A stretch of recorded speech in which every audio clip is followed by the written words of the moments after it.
जय हिंद।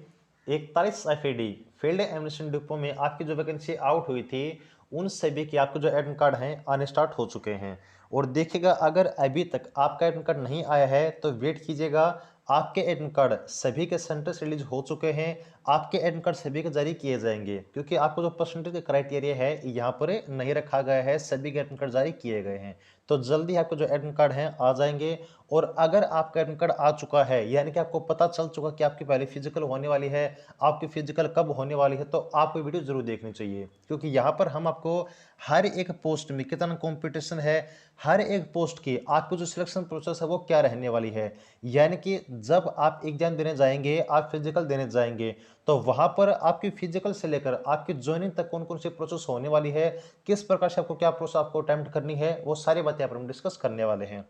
इसके अलावा देखिएगा यहाँ पे, अगर आप एक तरह से FAT के किसी भी पोस्ट की तैयारी करना चाहते हैं, JOA के लिए, आप मेडिकल असिस्टेंट के लिए, आप MTS के लिए, फायरमैन के लिए, ट्रेडमैन के लिए, तो अगर किसी भी पोस्ट की तैयारी आप लोग करना चाहते हैं तो हमने स्पेशल बैच आपका स्टार्ट किया हुआ है, जो कि आपका 20 सितंबर से स्टार्ट है, जिसमें आपके सभी पोस्ट की तैयारी सभी सब्जेक्ट की करवाई जाएगी। अगर आप बैच ज्वाइन करना चाहते हैं तो स्क्रीन के नीचे आपको नंबर दिख रहा होगा 8930638526, 9306 38 526। इस नंबर पर आप लोग व्हाट्सएप कर सकते हैं और बैच में एडमिशन ले सकते हैं। यहाँ पे चलिए सबसे पहले बात करते हैं कि आपकी जो पोस्ट रहने वाली है उसमें किस पोस्ट में कंपटीशन कितना है और आपकी सिलेक्शन प्रोसेस क्या है। तो यहाँ पे देखिएगा, हमने आपका जो 41 का ऑफिशियल नोटिफिकेशन है यहाँ पर ओपन किया हुआ है। अब यहाँ पर किस पोस्ट में कितना कंपटीशन है, ये बात कहाँ से पता चलेगी? ये बात पता चलेगी आपकी वैकेंसी से कि किस पोस्ट की आपकी कितनी वैकेंसी जारी हुई है। तो यहाँ पर अगर हम इस नोटिफिकेशन में देखते हैं, थोड़ा सा नीचे की तरफ अगर देखें, तो यहाँ पे आपकी हर एक पोस्ट की वैकेंसी की डिटेल आपकी दी हुई है। और अगर बात करें सबसे ज्यादा वैकेंसी कहाँ पर है, सबसे ज्यादा वैकेंसी आपकी ट्रेडमैन की होने वाली है।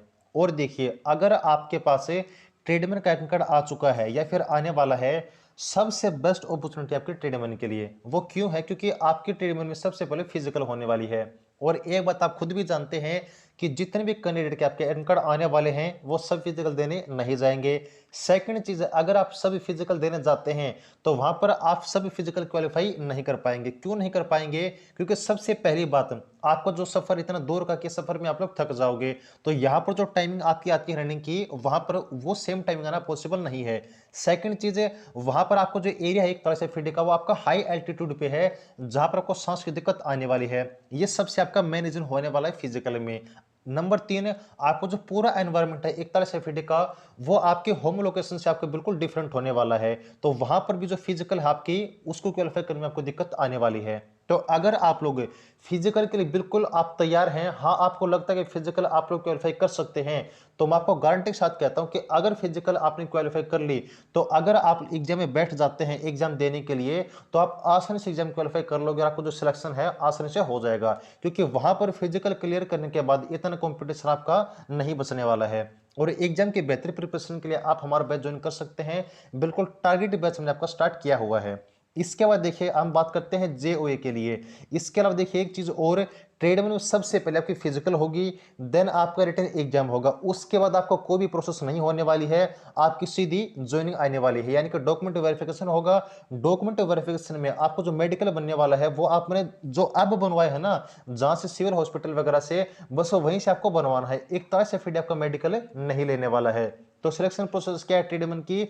सबसे पहले आपकी फिजिकल, अगर फिजिकल क्वालिफाई कर लेते हैं तो मेन चीज आपका रिटन एग्जाम है, जिसके तैयारी आपकी हम बिल्कुल अच्छी तरीके से करवाने वाले हैं। और रिटन एग्जाम के बाद आपकी अगली प्रोसेस कौन सी है? डॉक्यूमेंट वेरिफिकेशन की, जिसमें आपका मेडिकल भी शामिल है, जो आपको अपने हॉस्पिटल से बनवाना है। और उसके बाद सीधी आपकी ज्वाइनिंग। तो बस ये प्रोसेस आपकी होने वाली है ट्रेडमैन की। सबसे बेस्ट अपॉर्चुनिटी आपकी ट्रेडमैन की होने वाली है। ओके। उसके बाद आपकी अगली पोस्ट कौन सी है? वो आपकी JOA की, जिसको हम बोलते हैं LDC। और यहाँ पे देखिएगा, आपकी जो LDC की पोस्ट है उसमें अगर बात करें सिलेक्शन प्रोसेस की, तो सबसे पहले आपका रिटन एग्जाम होने वाला है। सेकंड आपका टाइपिंग टेस्ट होने वाला है। पहले आपका रिटन एग्जाम होगा, और जो भी आपके कैंडिडेट है रिटन एग्जाम क्वालिफाई करेंगे, केवल उन्हीं को टाइपिंग टेस्ट के लिए वहां पर जो है कंडक्ट करवाया जाएगा, उनका टाइपिंग टेस्ट है। और देखिएगा, जो मेन चीज आपकी यहाँ पर होने वाली है, रिटन एग्जाम होने वाला है, टाइपिंग टेस्ट आपका ओनली क्वालिफाइंग नेचर का होने वाला है। तो मेन चीज आपका रिटन एग्जाम है, मेन आपका जो कंपटीशन है ना वो आपका रिटन एग्जाम में ही है, क्योंकि अगर आप टाइपिंग टेस्ट तक पहुंच जाते हैं तो टाइपिंग टेस्ट में केवल आपको इतने ही जो कैंडिडेट है देखने को मिलने वाले हैं जो आपके फाइनल आपकी स्टेज तक पहुंचने वाले हैं आपकी फाइनल मेरिट में। उसके बाद अगर बात करें मटेरियल असिस्टेंट के लिए, तो मटेरियल असिस्टेंट की देखिए यहाँ पर पोस्ट कितने टोटल पोस्ट आपकी 19 हैं। और यहाँ पर मटेरियल असिस्टेंट के लिए सबसे बेस्ट एक अपॉर्चुनिटी है अगर आपका एडमिट कार्ड आ चुका है तो। वो क्यों है? क्योंकि यहाँ पर आपकी ओनली एक चीज होने वाली है और वो आपका रिटन एग्जाम। अगर आप अपना रिटन एग्जाम वहां पर क्वालिफाई कर लेते हैं तो बस आपका सिलेक्शन बिल्कुल कंफर्म है। आपकी जो प्रोसेस होने वाले हैं सभी आपकी जितनी पोस्ट सबकी सेम रहने वाली है। अगर आप अपना रिटन एग्जाम क्वालिफाई कर लेते हैं तो वहां पर उसके बाद कोई मेरिट आपकी नहीं लगेगी। उसके बाद डायरेक्ट आपकी ज्वाइनिंग आपकी लिस्ट लगने वाली है, यानी कि डॉक्यूमेंट वेरिफिकेशन के आपको बुलाया जाएगा और डॉक्यूमेंट वेरिफिकेशन कंप्लीट होने पर आपको ज्वाइनिंग दे दी जाएगी। उसके बाद देखिए अगली पोस्ट कौन सी है, वो आपकी एमटीएस की। एमटीएस में भी केवल आपका रिटन एग्जाम होने वाला है। क्या होने वाला है? रिटन एग्जाम होने वाला है। और अगर आप रिटन एग्जाम क्वालिफाई कर लेते हैं तो डायरेक्ट आपकी मेरिट लगेगी, फाइनल मेरिट लिस्ट। और उसके बाद आपकी मेन है फायरमैन की। और अगर फायरमैन में देखिए आपकी 3 प्रोसेस होंगी। 3 कौन कौन सी? सबसे पहले आपकी पीएमटी की है। पीएमटी में क्या होगा? आपकी हाइट, नंबर 2 चेस्ट और नंबर 3 आपका वेट मेजर होगा। अब यहाँ पर फायरमैन में आपका कंपटीशन हर एक स्टेज में घटता चला जाएगा और आपको एक बेहतर अपॉर्चुनिटी मिलेगी आपके फाइनलिस्ट तक पहुंचने के लिए। वो किस प्रकार से? वो इस प्रकार से मिलेगी कि सबसे पहले आपके जो कैंडिडेट आपके बुलाए जाएंगे आपकी पीएमटी के लिए वो सब वहां पर आपको नहीं पहुंचेंगे, तो आधा कंपटीशन वहां पर छट गया। नंबर 2 आपका कौन सा चीज होगा? पीएमटी। पीएमटी में क्या होगा कि आपकी हाइट चेस्ट जो आपकी वेट मेजर होने वाली है, तो आपके बहुत सारे ऐसे कैंडिडेट हैं जो वेट में, हाइट में, चेस्ट में आपके बाहर होंगे। नंबर 3 कौन सी प्रोसेस होगी आपकी? आपकी सबसे पहला एडमिट कार्ड आएगा, सेकंड आपका पीएमटी, नंबर 2 आपका पीएसटी, पीईटी जिसको हम बोलते हैं फिजिकल एफिशिएंसी टेस्ट, जिसमें आपकी रनिंग वगैरह होने वाली है। तो ऐसे कैंडिडेट हैं आपके जो रनिंग में भी आपके आउट होने वाले हैं, पीईटी में आउट होने वाले हैं। तो यानी कि अगर आप अपनी फिजिकल की पूरी प्रोसेस कंप्लीट कर लेते हैं तो आपका मेन पार्ट कौन सा होगा? वो होगा आपका रिटन एग्जाम। और रिटन एग्जाम तक केवल आपके इतने ही कैंडिडेट आपके बचने वाले हैं जो कि आपके फाइनल मेरिट के लिए फाइट करने वाले हैं। तो रिटन एग्जाम तक अगर आप पहुंच जाते हैं तो आपको जो कंपटीशन है वहां पर ना के बराबर बचने वाला है। और कंपटीशन की तैयारी, आपके रिटन एग्जाम की तैयारी बिल्कुल टारगेट बैच हमने स्टार्ट किया हुआ, तो आप लोग ज्वाइन कर सकते हैं। रिटन एग्जाम के लिए आप लोग जो ज्वाइन कर सकते हैं बैच, कोई दिक्कत आपको नहीं आने वाली है आपको एग्जाम को क्वालिफाई करने के लिए।